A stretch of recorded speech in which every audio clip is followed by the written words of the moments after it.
Hello guys, good morning. Ang gagawin natin ngayon ay tuna sigsig, San Marino sisig. Ito yung mga ingredients na gagawin natin. 2 latang San Marino, 3 itlog, sili, kalamansi at saka sibuyas. Maraming sibuyas. Ngayon, gigisa natin yung sibuyas. Ayan, lulutuin natin yung sibuyas, ipa-fry natin ng konti. Tapos, ihahalo na natin yung San Marino dyan. Ganun ang gagawin natin. Sarap niyan. Subukan nyo guys, masarap siya. Promise. Ayan na.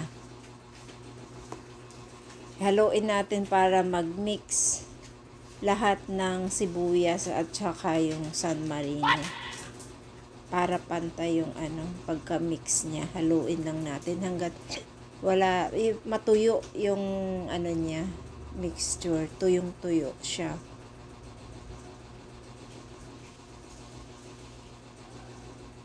Lalagyan natin ng paminta. Yan.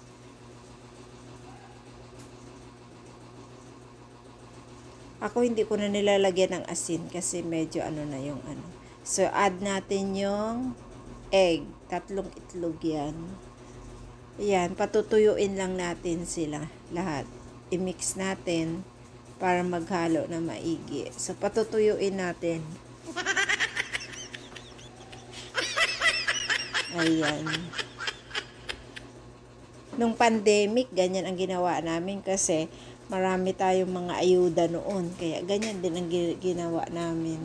Nasa sa inyo kung lalagyan nyo ng luya. Ako hindi na. Yan, kalamansi. Lalagyan kalamansi para ma-neutral yung lasa.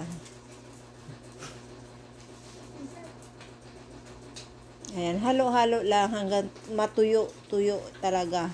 As in tuyo. Ayan na yung finished product natin. Yan na yung San Marino sisig natin.